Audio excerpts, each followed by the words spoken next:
Hello, and welcome to the Enneagram in a Movie podcast.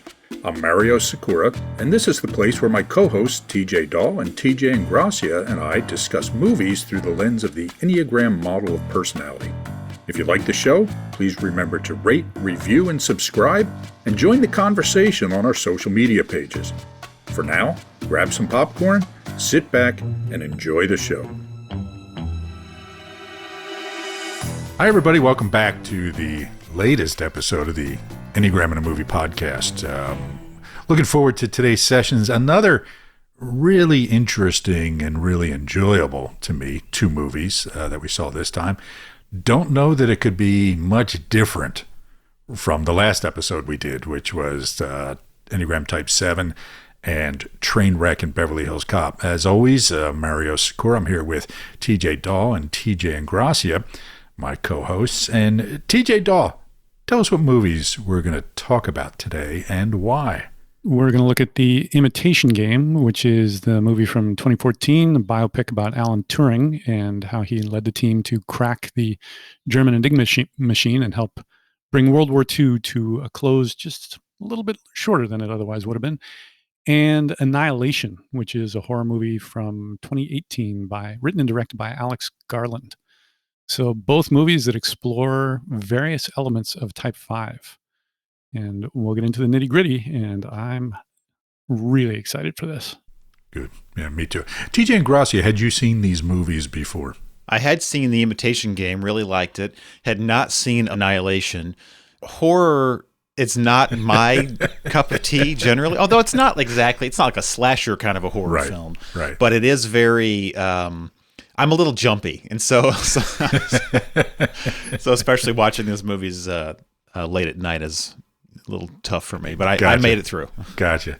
So the howling bear then was probably it will haunt my nightmares forever, as it should.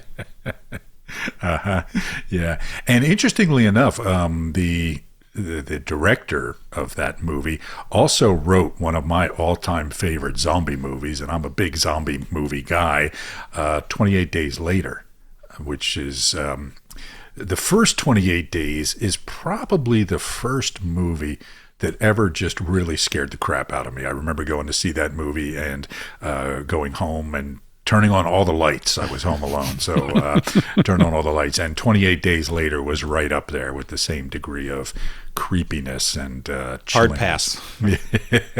I'm a big fan of both those movies, and I like both of these movies too. So I look forward to talking about them. TJ Dahl, how about you? Had you seen them before? I saw The Imitation Game on a day off from tour a number of years ago, so just rented it and watched it on the computer and liked it then. And then watching it this time, I'll get into the more specifics, but I liked it, and then it really wore thin on me. Annihilation I saw in the theaters. Like TJ Ingracia, horror is not my thing. I could probably count on my fingers the number of horror movies I've seen in my life total. But this isn't a slasher film. This isn't torture porn. It does have one jump scare, but that's not the nature of what makes it frightening. And I am a fan of Alex Garland, which did begin with 28 Days Later, as well as with his novels. He was a novelist before he was ever working in movies. And I've read a number of his novels, and I thought, yeah, let's give this a chance. Again, day off on tour, saw it on the big screen, was like, whoa. Now, the movie flopped, so I easily could never have heard of it or much less seen it. So I'm really glad that I did, and I'm really glad you were both open to watching it for this. Yeah, I was only passingly aware of the movie. It was a big flop and disappointing. And there was a lot of controversy, too, a battle between the two producers of the movie over the marketability of the final cut, right? One producer wanted to make the Natalie Portman character more likable and change the ending. And the other producer, who had final rights to it, stuck to his guns and to the director's guns. I think made it a better movie, but also much less accessible, right? This is not a warm movie by any stretch. And I have a theory about these two movies. One of them was a movie about a 5 made by non-5s. And the other one was a movie about at least one character who probably was a 5 made by a 5. And the tone of the movies really couldn't be more different when you think about it, right? Both talking about type 5, but very, very flat. And I think that even though the character in the Imitation Game was more clearly a 5, you can point to that and say, yeah, this is a 5 and this is why. And with the Natalie Portman character, it's like, yeah, I think she's a 5, but, it's not hugely clear cut. But that is a 5 movie, right, for sure. Thoughts on that before we get into type 5? Yeah, the Imitation Game is almost like sort of your stereotypical, almost a caricature of, he's playing a real person. Although in doing some research for the film, it did seem like there's a lot of controversy over historical accuracies and what touring was actually like. Because, right, exactly, yes. But very much the sort of the nutty, absent-minded professor, more interested in books than people, and very clearly the stereotype. Whereas, as you say, with Annihilation, it's kind of like, the whole Annihilation itself is like a metaphor wrapped in a psychedelic dream kind of a thing, As I've said with other films we've talked about, I don't really know what the hell the metaphor is supposed to be, but there's something going on there. But it makes it interesting to talk about.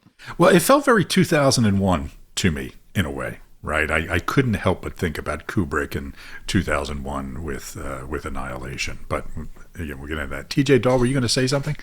Yeah, with the Imitation Game, watching it really crystallized a genre that most people and I have never thought of as a genre, which is an Oscar bait drama of like, let's make this based on a true story, inspiring triumph over adversity story with British actors in a period setting, and let's dangle all of these things in front of the Academy of Arts and Sciences, and let's win ourselves some Oscars, damn it.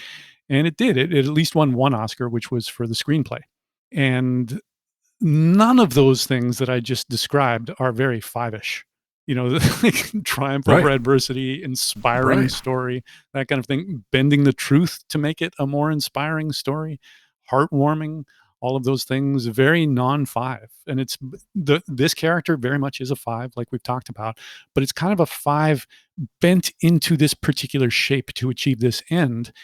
And winning an Oscar is one of the most prestigious things in American culture, much less being nominated for an Oscar or being involved in a movie that is. It's winning. Way bigger than a Nobel Prize. Yes. Yeah. It's very 3-ish, quite honestly, as well as just the idea of like, let's bend the truth in order to tell the story that we want. And there's a real danger with movies like this that people take it as history. It's really hard not to, because how many people have the time and the bandwidth and the interest to research it and say, okay, where did this differ from the truth? Right.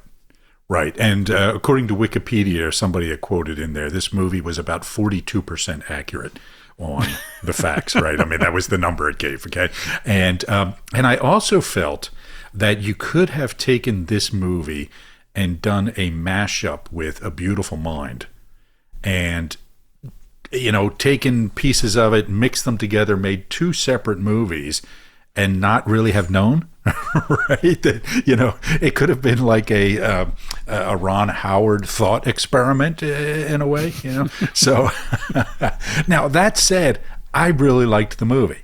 Okay, it hit those heartstrings in me, right? Which is again weird that we're talking about heartstrings in a movie about a 5.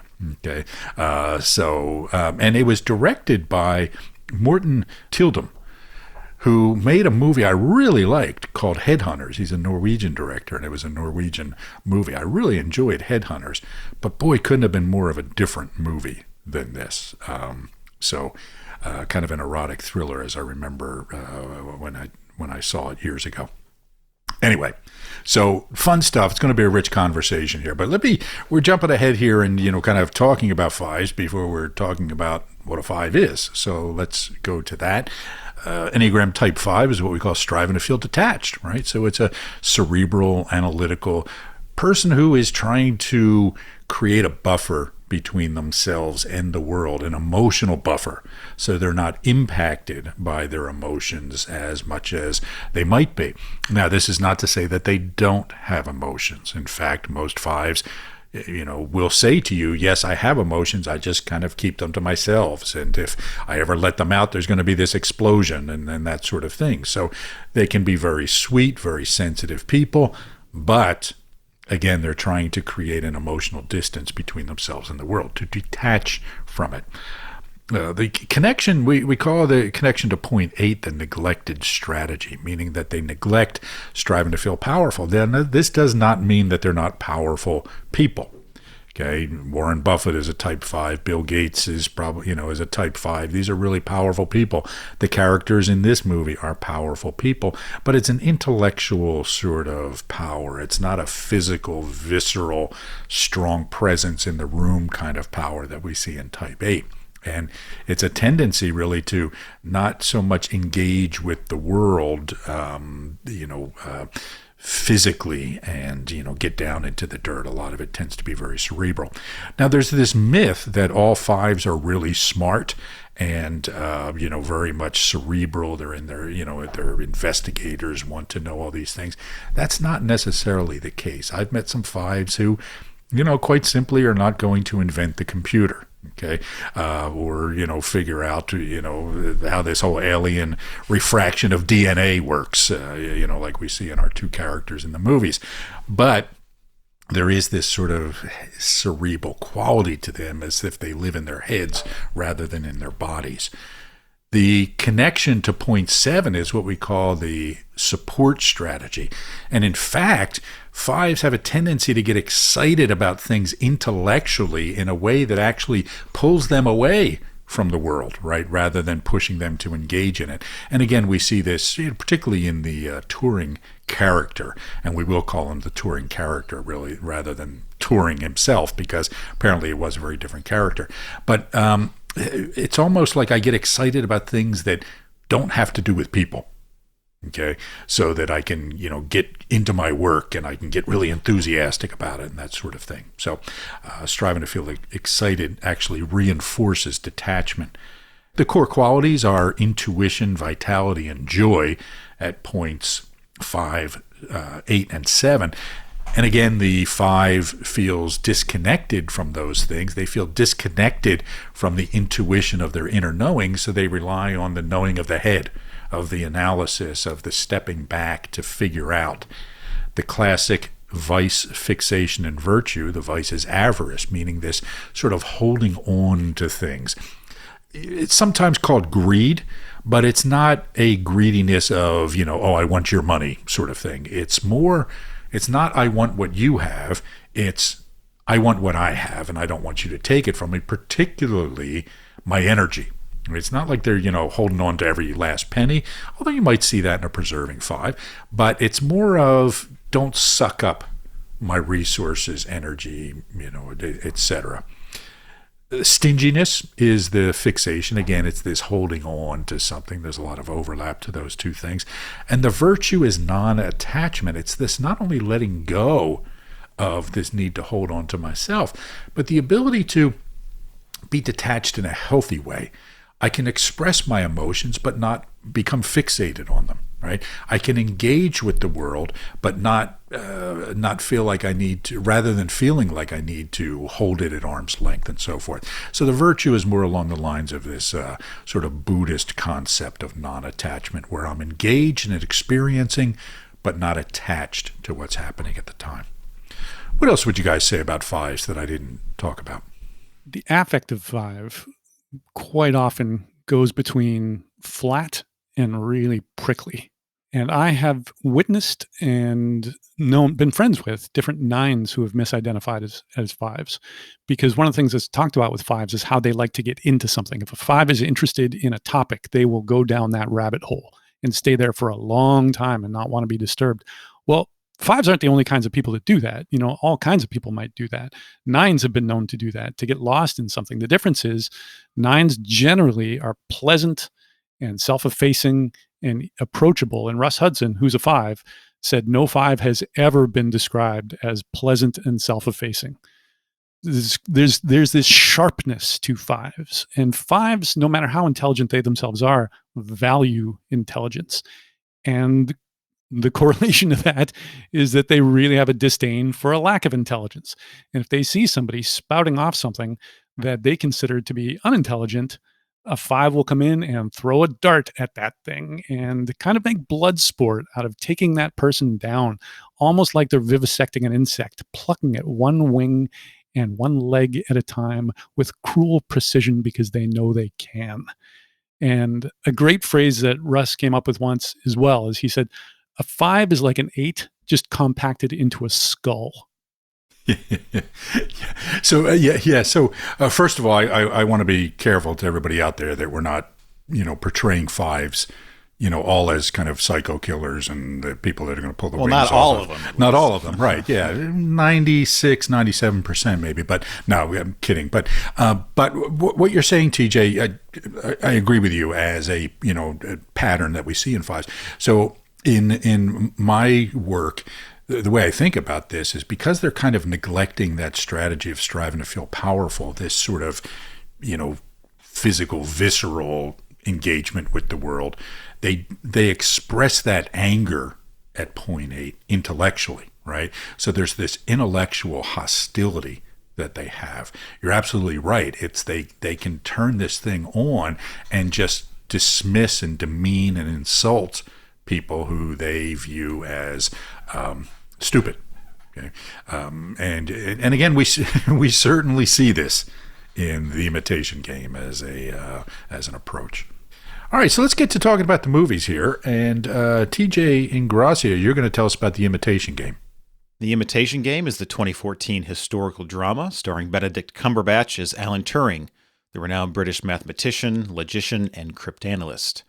Set during World War II, the film tells the story of Turing and his team of code breakers at Bletchley Park, England.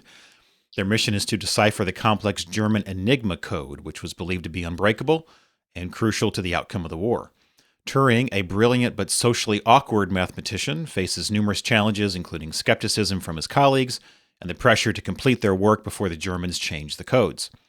The film delves into Turing's personal struggles as a gay man in a society that criminalized homosexuality at the time. It explores his relationship with Joan Clark, played by Keira Knightley, a fellow codebreaker, and the emotional toll that his secrecy and isolation take on him. The Imitation Game highlights Turing's groundbreaking work in developing the concept of the modern computer, known as a Turing machine at the time, and his pivotal role in deciphering the Enigma code. Ultimately, the film showcases the profound impact his contributions had on the war effort and the development of technology, as well as the tragic consequences of his persecution due to his sexual orientation. Have you decrypted a single German message? My machine will work. Sooner or later, you will make a mistake. What if I don't fancy Joan in that way? It's illegal. They're looking for any excuse to put you away. You've got more secrets than the best. Am I a criminal? Am I a war hero? You don't get to decide who lives and who dies. No one else can.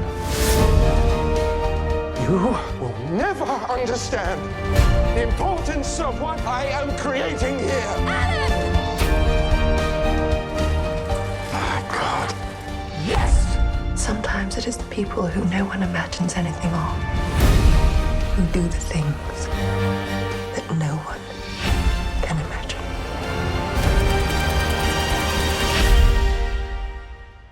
Yeah, really sad story with Turing because he was a giant. I mean, now, as we've already alluded to, this movie is pretty takes Loosely some real based. loosely based. Yes, there was a guy named Alan Turing, and he did do some of these things.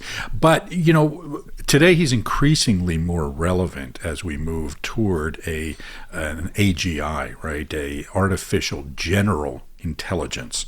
Okay, and that's distinct from artificial intelligence because the general intelligence is sort of this universal problem-solving machine that he talked about. And the famous Turing test was a test that we will know that a computer is intelligent when a human is having a conversation with it and cannot tell they are not talking to another human.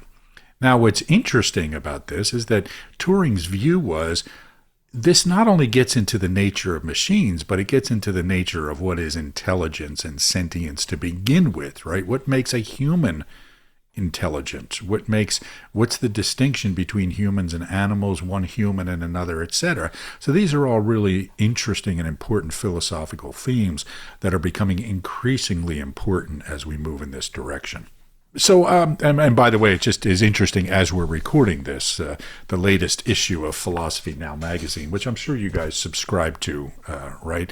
It features Alan Turing on the cover, and it's an issue about artificial intelligence. If you're interested in these things, you can check it out. TJ and Gracia, what was five-ish about this movie to you? Sure. Well, I'd say we'll start from the opening lines of the film. So it opens with a monologue from Turing, which we find out later is him having this conversation with the detective that has arrested and interrogated him for indecency. And the opening lines, this is Turing speaking. He says, "Are you paying attention? Good. If you're not listening carefully, you will miss things, important things. I will not pause, I will not repeat myself, and you will not interrupt me. You think that because you're sitting where you are and I'm sitting where I am, you are in control of what's about to happen. You're mistaken. I am in control because I know things that you do not know." And how perfectly five-ish, like, okay, for an 8, power is power, right? For the 5, knowledge is power. He's in this interrogation room. He's being held against his will, essentially, but he still has the control and power because he has the knowledge. And he's basically saying to the detective later on, I'm going to tell you the full story. If you're going to judge me, that's fine, but you need to know all the facts and have all the data before you judge me. So let me tell you first. And it's just, what a perfectly five-ish way to start the film. Yeah, there's a very little about this character that's not five-ish. I mean, you could just go through everything. I could not help of thinking about Sheldon Cooper through most of this movie from The Big Bang Theory, right? I mean, this character just was so Sheldon Cooperish, but with a bit more humanity, right? I really think that Cumberbatch did a really nice job of showing flashes of humanity and emotion underneath the surface that he was working so hard to repress and detach from. Okay, so that was something to me made this a really interesting performance. Good. So anything else, TJ and Gracia first, anything else jump out as five-ish to you? Yeah, I think the scene where he's not getting the funding or the stuff that he's wanting from the commander who's overseeing the project. So he asks him who his boss is, and he says sort of mockingly, "Oh, he's Winston Churchill. You have a problem? Take it up with 10 him." Downing Street, right. London, So Turing Southwest writes him a Block. letter, and Churchill puts him in charge. So there's a scene in the commander's office where Turing says, "Okay, so I'm allowed to give these men orders now, right?" And the commander very grudgingly says, I hate to say it, but yes. And he immediately says, whatever, John and Rick, you guys are fired because they're mediocre linguists and they're terrible code breakers. And I felt a little bit, you have this idea, the contradiction of the 5 as reserve versus hostility. Yeah. And I don't think he's being openly hostile in a malevolent, antagonistic kind of way, but you talk about how they can be arrogant and dismissive of ideas of people that they think are intellectually inferior. So he's like, these two guys are idiots. They're holding up the project. Now I've got some power. Get out. Yeah, I think too that's kind of an example of the stinginess of the 5, in that I just don't have the time and energy and bandwidth to sugarcoat this and be nice about it. So I just say things matter-of-factly, right? If you ask me if my sweater is ugly, I'm going to say, yes, your sweater is ugly.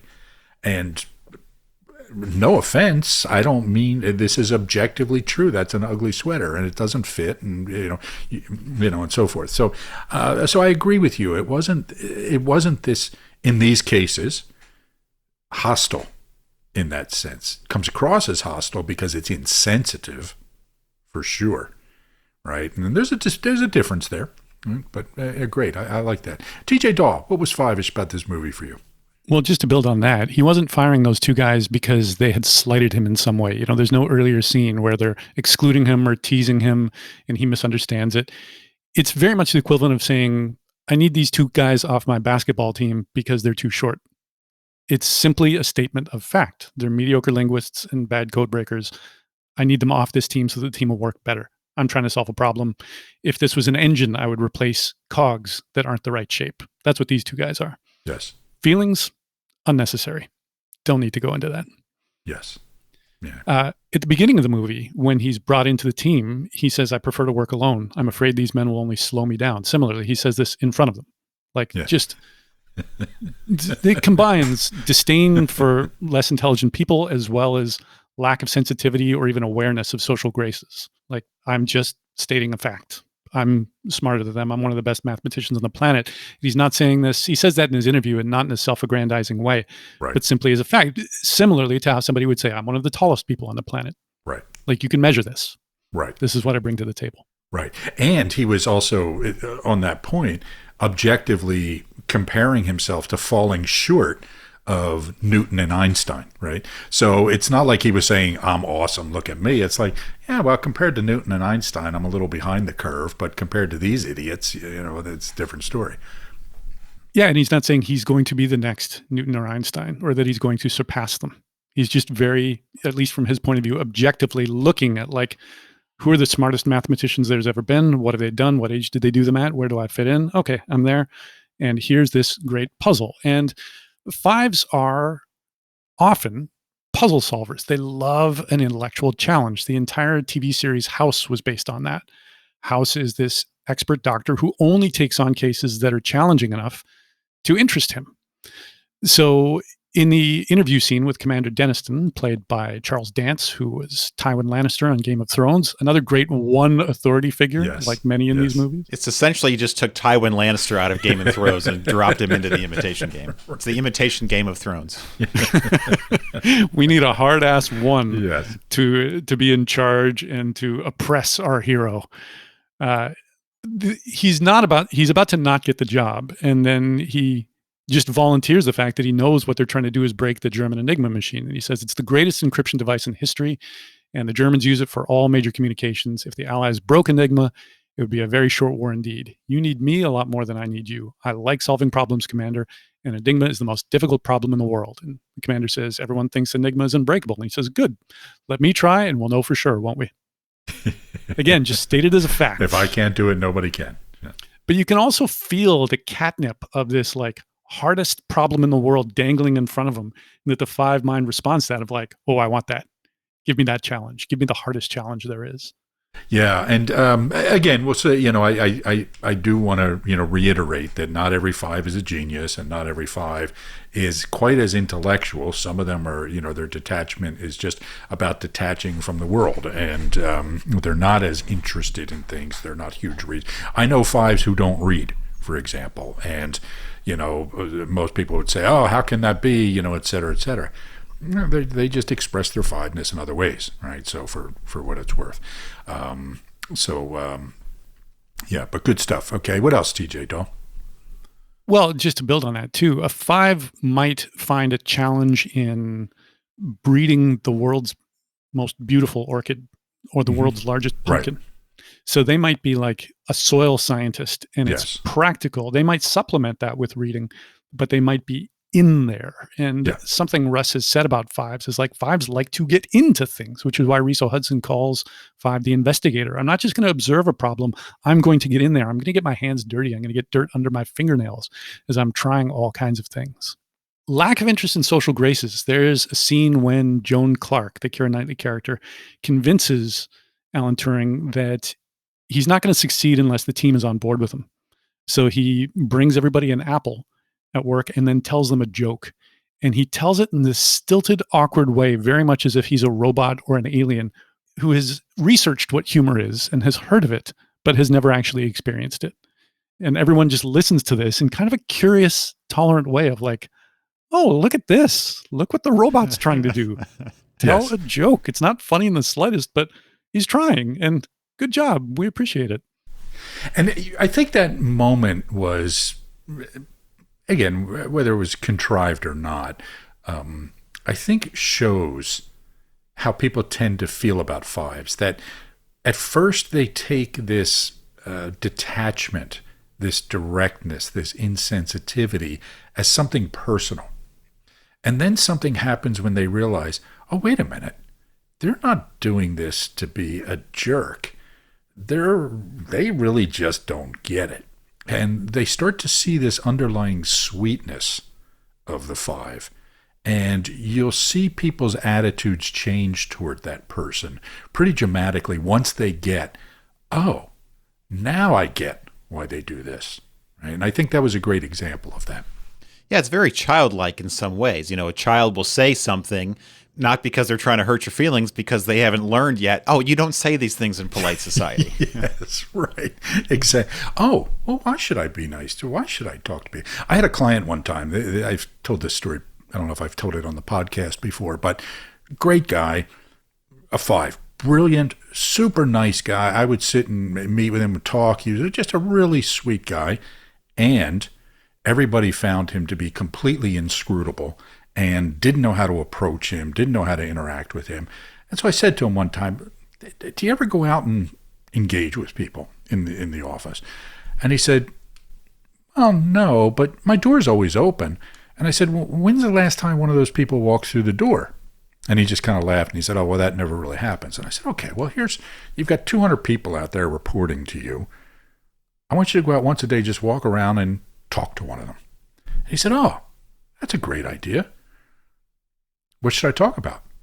And, and I thought, wow. And so we had to make a list of conversation topics, and we had to put a schedule together of what time of the day he would go out and talk to people. And it's not, to your point, TJ, he just didn't know how to do this, right? It was foreign to him. But once he got it, it was great and started to change the way people perceived him. Let's talk about subtype here, guys. Thoughts on the character's subtype? He's not a navigator. I know that. Yeah, I would bet the lives of your children that he's not a navigator, yes. Probably not a preserver either. I don't know that there was any preserving details in the entire thing. Yeah. So I think you guys are onto it. I think this was a transmitting 5. And now, we got to bring up the autism thing, okay? So this has been a piece of the conversation about this movie are they portraying somebody who's on the spectrum in some way? And I want to be really careful about that, right? Because that is a very specific area of expertise, and I'm not going to pontificate on, anything having to do with autism and personality styles, okay? And I don't know enough about autism to really talk about it that much. Clearly, some of the behaviors of this character are what are described as, us seeing as someone on the spectrum. Okay. So this may well have been somebody who is both, on the spectrum and a transmitting 5. Okay. But what I find with transmitting 5s, to TJ and Gracia's point, what is the zone of indifference for transmitters? The navigating domain, right? I just have no interest in it. Don't pay attention to it. Just don't care about these social niceties and these interpretations of what people say. That was one of the interesting things when he's talking to Christopher early on. And he asks him the question of, well, isn't that they're talking about the codes? And he says, well, isn't that like language? People say things and you're supposed to, but it's in code and people think you know what they mean, but how are you supposed to know, etc. Transmitters, especially transmitting 5s, can really struggle with that. And so they really, more than most of the other subtypes, can struggle with reading group dynamics that way. Thoughts? Navigating involves a lot of reading between the lines. Yes. So it very much makes sense that somebody whose navigation is their zone of indifference is just not as attuned to that. It doesn't mean they can't figure it out. It doesn't mean that they can't get better at it. But yeah, the baseline way of existing in the world is like not so great at knowing when someone's lying to me. Not so great at knowing when someone's angling for a compliment. Like, not only do I not recognize that, I don't really care. I don't find it very interesting. It also, for me, speaks to this transmitting domain being more than just sex, being more than just one-to-one, but it's about, I have this thing in me that needs to come out. Okay? The communication tends to be outward, not inward so much. I want to express things. Okay? And again, we see that in this character, right? Yeah, his sexuality was certainly an undercurrent, but that was not kind of what he was focused on necessarily. And he clearly wasn't focused on one-to-one relationships, but he was transmitting for sure. I think him kind of owning the fact that he's one of the best mathematicians in the world is part of that too. Just this sense of like, I'm one of the greats and I'm destined for great things. I will do great things with this great mind of mine is very much a transmitter's attitude of like, I want to put my dent in the universe. Agreed. That's what I'm here to do. So TJ Dahl, you said this movie started to wear on you upon rewatching. Say more about that before we wrap up. Well, part of it, we've been talking about the number of inaccuracies that are in there, and that isn't unique to this movie. Like looking into it, I've found there was a number of them, as we've talked about. Like he probably wasn't autistic in real life, supposedly had a keen sense of humor and good friends. He was described by colleagues as a very easily approachable man, and his colleagues were very, very fond of him. He did speak German. He didn't separate his carrots and peas. He wasn't closeted to his coworkers. So there's that and any number of other inaccuracies in it, which felt really manipulative as I considered it, which is by design. And then there's also the fact that there's a line that was said, I think 3 times in the movie. I think that sometimes it is the people who no one imagines anything of that do the things that no one could imagine. They say this like people speak like that.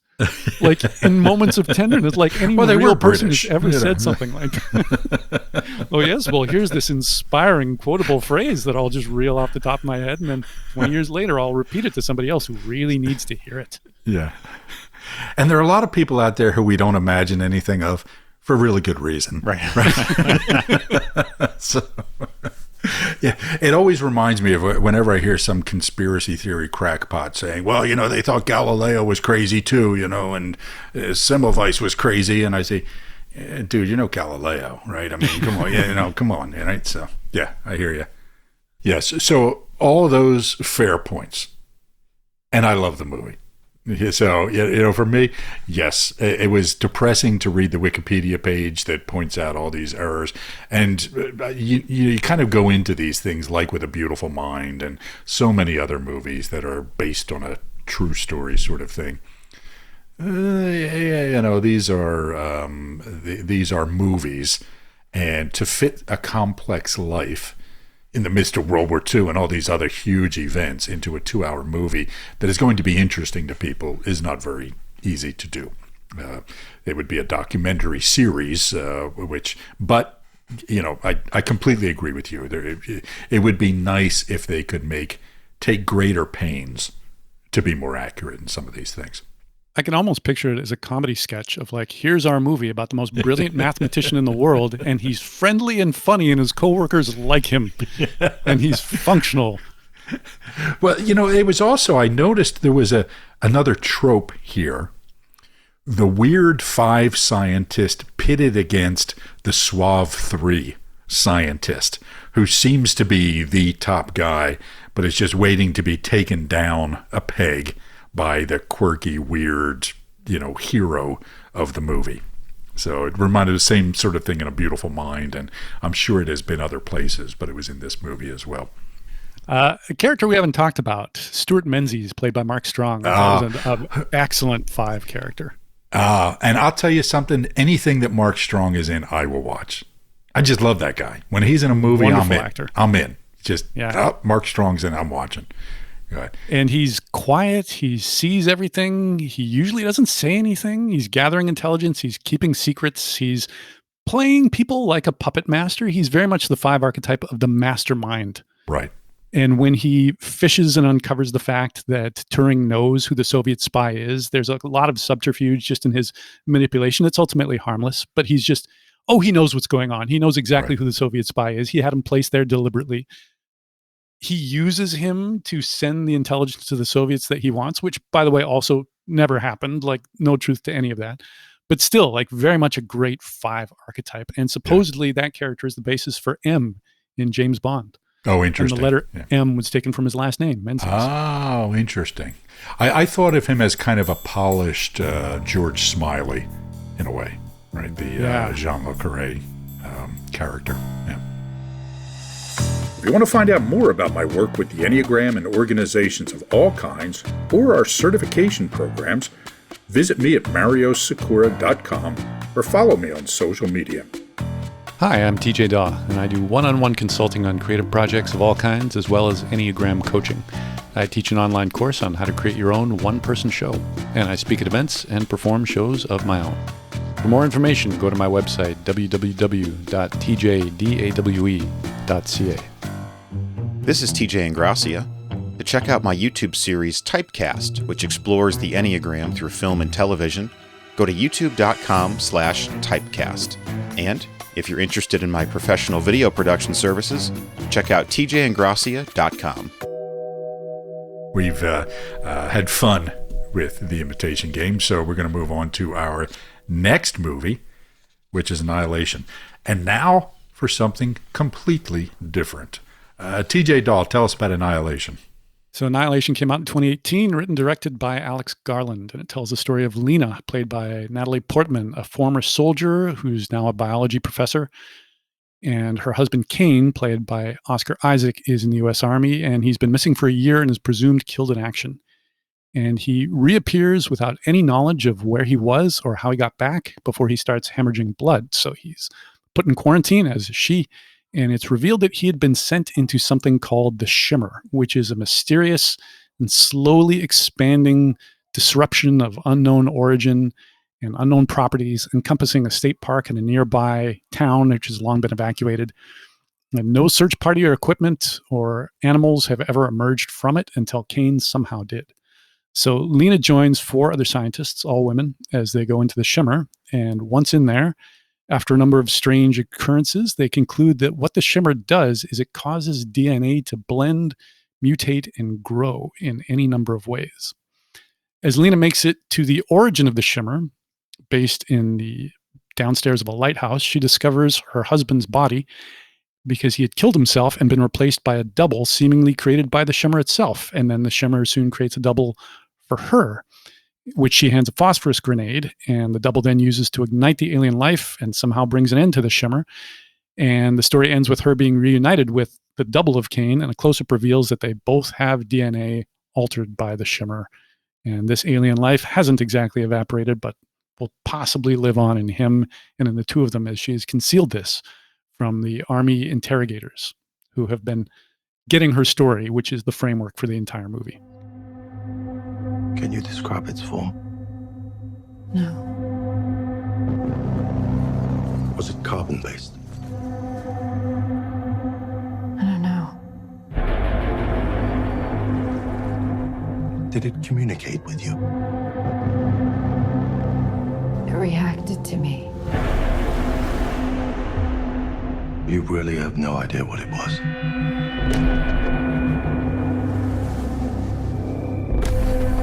Did your husband contact you at any point while he was away? No. It was his decision to go in. Why did my husband volunteer for a suicide mission?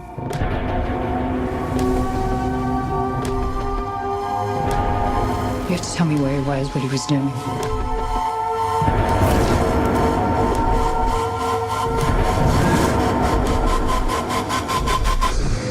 I need to know what's inside. I could save him. So this movie was based on the first of 3 novels in a trilogy. And the director said that he didn't reread the novel after reading it. He wanted the movie to be kind of a dream of the original novel. So you can kind of see with the ending, when that close-up reveals that their DNA has been altered, I see a sequel. I don't think, however, we're going to see Annihilation 2, for better or worse, because it did not do well, as has already been pointing out in the theaters. And it was a movie that did almost the opposite of the pulling on the heartstrings that we talked about in Imitation Game, right? It dared you to like anything, anyone, about, in this movie or about this movie, right? It's like, no, you're going to work. And even with the concepts that it was putting out there, right? I was watching it with my wife, and her reaction afterwards said, okay, well, that's 2 hours I'll never get back, right? And so she was not a big fan.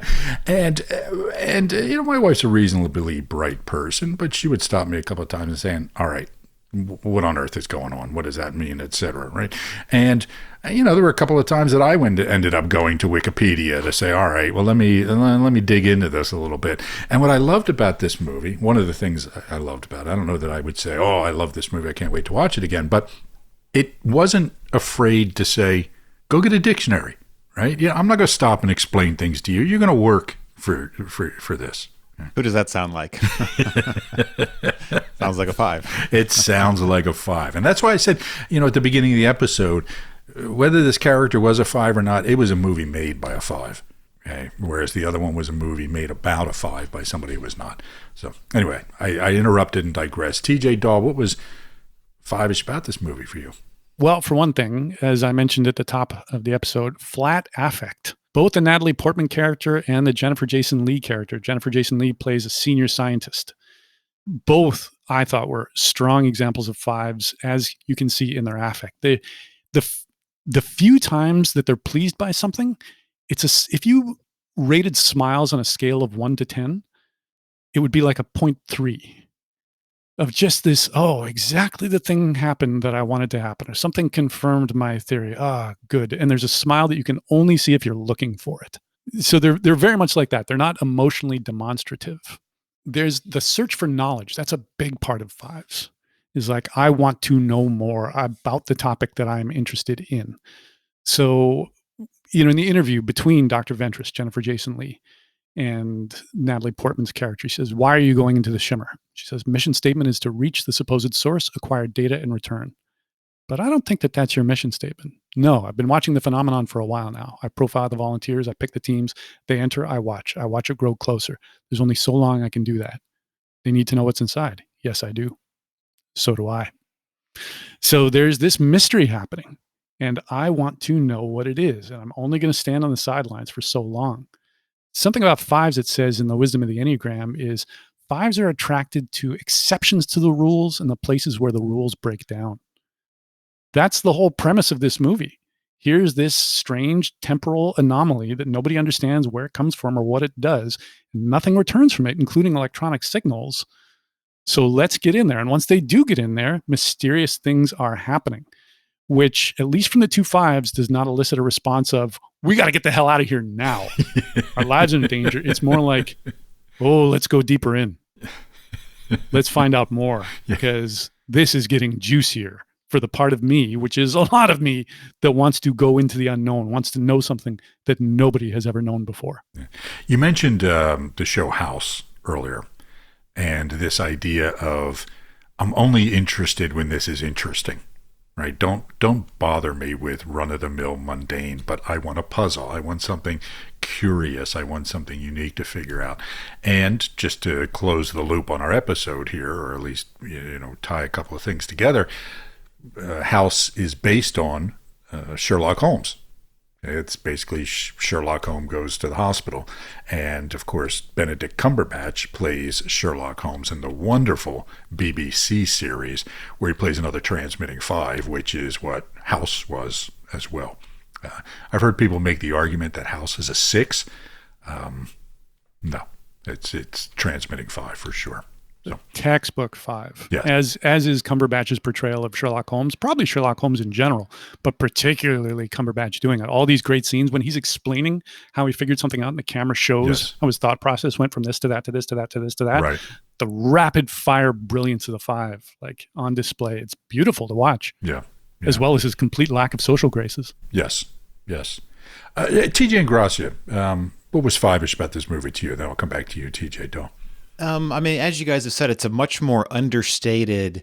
In some ways, it almost felt like it's a little bit more realistic, at least in terms of its 5 portrayals. Whereas, Alan Turing in The Imitation Game is almost like a caricature of that historical kind of person. And it's like, these women are 5s maybe that you'd meet in real life. Now, obviously, there wouldn't be there's not a shimmer around a lighthouse that they're going into, but more realistic. Yeah. There's a certain intrepid characteristic to 5s, right? Of wait, I want to understand this. And we can, people can tend to think of fives as ineffectual in life, and that is not my experience. I've met athletes who were type fives, people who were, very capable physically. So her being a soldier, she was kind of a badass when that alligator came at them. She was not somebody who was wimpy or unafraid to engage with life, but still a five character, for sure. Yeah, and maybe, I don't know how much this would tie to real life, but at least in terms of the plot, it makes sense that you would need a character with that intrepid spirit who wants to go forth into the mystery, but also maybe who's unafraid or maybe even unaware or detached from the incredible danger, whatever. It's been there for 3 years. No living organism has ever come out of this, except Lena's husband, who now has massive organ failure and is dying. But hey, let's go anyway because we want to solve the mystery. Yeah. I'm not going into a shimmer. I got to tell you, I'm a reasonably confident guy. No, somebody says there's a shimmer over there. No, I'm heading the other way. Okay, so one thing that I noticed that again was kind of a mark, because again, to your point, this is not a stereotype of a five, which is one of the things that was so nice about it. But there was that interesting scene where she's teaching the class in the beginning, and she's sitting off to the side. Right, she's not standing in front of the class. She's kind of sitting off to the side and talking with that very flat affect. And there was another scene where she's in bed with Oscar Isaac and starts explaining something to him. I forget exactly what she was explaining to him. Some about cell division and senescence. And he says, "I get really turned on when you condescend to me," which again is that very five-ish sort of I'm smarter than you and I'm going to let you know it sort of quality. But what else about the movie? Well, another scene of the two of them in bed is he's talking about how, I can't tell you where I'm going on my next deployment, but it's in this hemisphere, so you can trust that when we look at the stars and the moon, we'll be looking at the same stars and moon. And she laughs. And you think that's what I do while you're away, is go outside and look at the stars and pine. Oh, I wonder if he's looking at the moon and the stars the same as me. And many people actually would sincerely think that. But again, to a five, it's like, don't insult me with that maudlin sentiment. Like, it's beneath both of our intelligences to even suggest that. And she teases him. She becomes condescending in a playful way. Okay, so let me ask the two of you, what the hell is this film trying to tell me? What am I supposed to take away from this? It's trying to tell you you're not smart enough to figure out what it's trying to tell you, TJ. Well, that's clearly the case.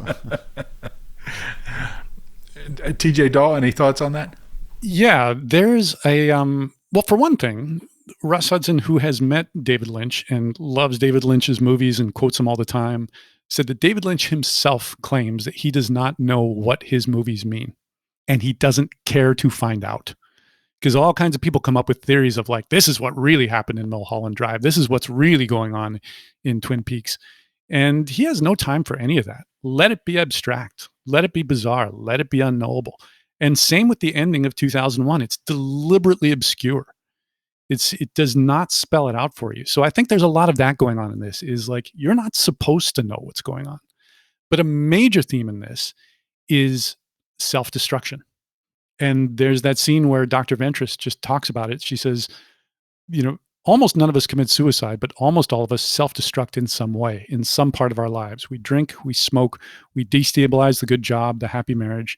These aren't decisions, they're impulses.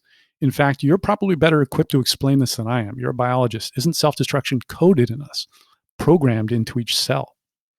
So there's the fact that every member of this party that goes into the Shimmer has some bit of baggage. One person is an addict. One person is struggling with suicidal ideation. One person is grieving the loss of a child and grieving the loss of their former self. And it comes out that Natalie Portman's character had cheated on her husband and that he had found out about it. And that's why he volunteered to go into this mission where there was a strong likelihood that he would never return. This is said very subtly, you do not get conked over the head as an audience member with this. But it is this bizarre element of being a human being, self-destructive impulses, which is completely germane to studying the Enneagram, because that's what's That's kind of the theory of the Enneagram, is a lot of us take the thing in our personality and self-destruct with it. So why do we do that? How does that happen? What can we do when we're aware of that? That's part of it. But then another part of it is just the truly mind-bending bizarreness of this alien intelligence. And I have to say, this movie altogether, but particularly the climax, when the alien intelligence underneath this lighthouse, where there's that hole in the floor with all the roots coming out of the sides. How many people watching it are thinking, oh yeah, I'd climb in that hole? Not many. Not this one, that's for sure. Yeah. But that 5 does. And she goes in and finds Dr. Ventress sitting cross-legged, communing with the intelligence, and then somehow light blasting out of her as her body then disintegrates and the whole thing glows. And again, Lena does not run screaming. She stays there watching it. And then the alien intelligence crystallizes into these bizarre shapes of light, continually unfolding. And it's not only mesmerizing, but that scene in particular and the feeling of the whole movie altogether really, to me, brought echoes of transformative ceremonies that I've participated in involving high doses of entheogens and psychedelics.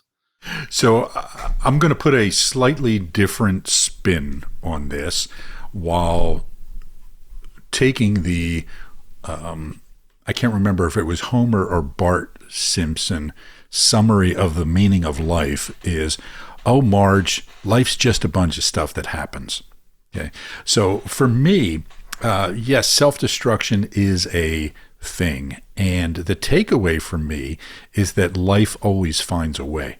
Okay. So they ended up with this mutation in them. And this is the beauty of evolution, because there's a whole lot of evolutionary biology in this, right? This whole idea of cell division and mutation, for example, and the whole idea of refraction of the DNA was this idea of life continues through mutation and adaptation to the environment, okay? And I always think when I love going into the desert for very short times, but finding these little tiny bushes in the oddest of places, and particularly when it's on the wall of a cliff and you see this clump of dirt and you see this thing growing out of it because somehow some seed found its way to that clump of dirt and managed to spring to life, right?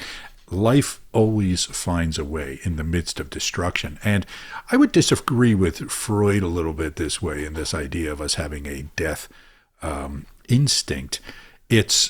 We have this impulse to do things that pass on our genes, okay? Because that's what evolution is. It's just the only reason that anything exists is because the thing before found a way to pass on its DNA in some way, right? So life propagates. And if it didn't, it wouldn't be here. So things are selected for their ability to propagate. But once the genes are passed on, they become irrelevant, okay? The reason that nobody lives to 1,000 is because they're not irrelevant anymore. Okay, we live to a point where we are able to reproduce, and then we stick around long enough to help our offspring bring their children to reproduction age, and then we sort of start to break down. Why? Because there's no evolutionary pressure for humans to live any longer than that. Okay? And that's when we run for president. Yes, well, these days that's what it seems to be, right? So for me, the I don't think there's a message to this movie other than this fascination with this constant process of death, destruction, and reproduction in all its weird and colorful forms that can happen in ways that we will never understand, right? So are we supposed to understand exactly how this refraction of DNA worked and what the hell that big giant floating eyeball was? Probably not. Right? And that's okay, because some things we just don't get, right? So I don't think there was a meaning to it, but I like to think that part of it was at least, you know what? Life's pretty freaking weird, okay? And things die and things grow and things live, and life's just a bunch of stuff that happens, and that's pretty darn cool. And that's a very five-ish sentiment as well. And that's my point, right? So I think that's the the kind of the five-ish theme. It's not purely negative, right?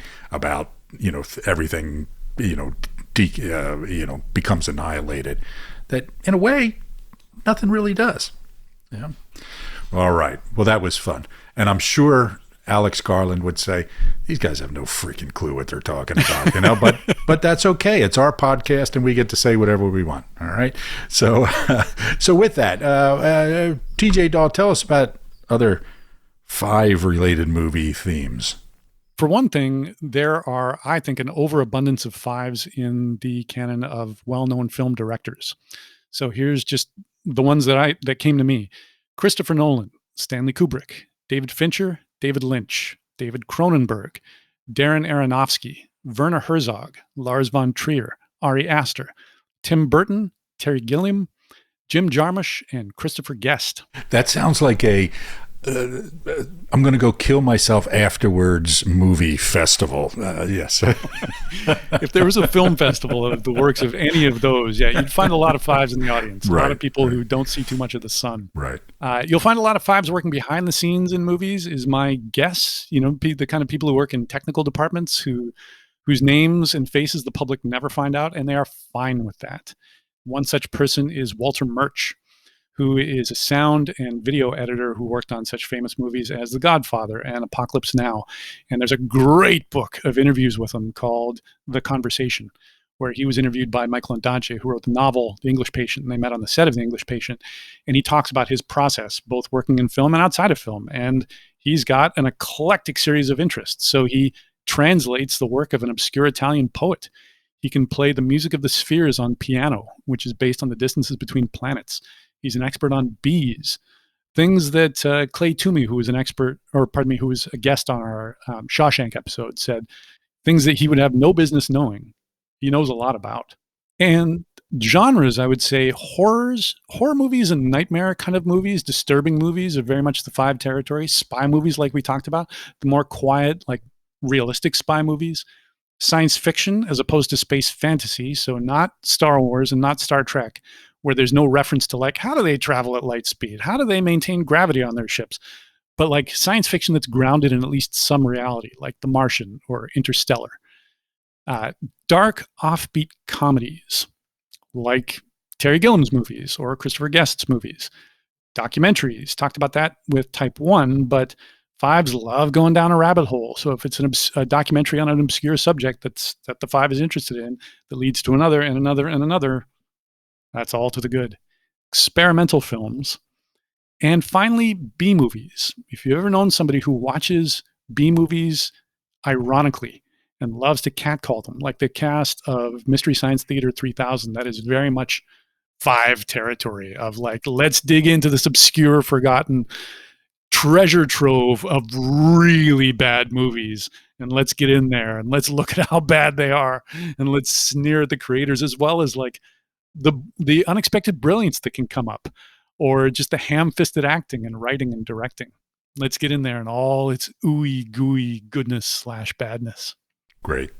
Great stuff. This was fun. I really liked both of these movies, and I hear everything TJ Dahl is saying about The Imitation Game. I think that the sort of saccharine quality could wear thin upon repeated viewings. Again, made me think of A Beautiful Mind or Cinderella Man as well. I felt had some of those same sort of qualities, although that was not a 5 character, but it was a Ron Howard joint. So, that sort of filmmaking, it's what this movie made me think of. But good movies, go watch them, and we'll see you next time. Thanks for listening to the Enneagram in a Movie podcast. Be sure to join us for the next exciting episode. In the meantime, don't forget to rate, review, and subscribe, and join us on social media.